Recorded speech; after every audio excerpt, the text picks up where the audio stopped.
આજે શનિવારે મહાપ્રસાદમાં free tiffin સેવામાં પ્રભુજી માટે લાડવો, ચૂરમાના લાડુ, દાળ ભાત, બટેકાનું શાક, પૂરી અને ભૂંગળા લેવામાં આવશે.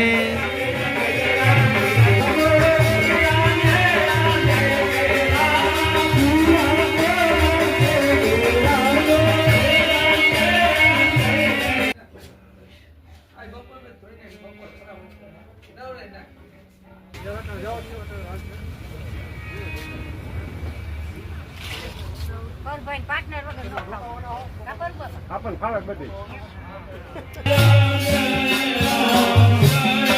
વગર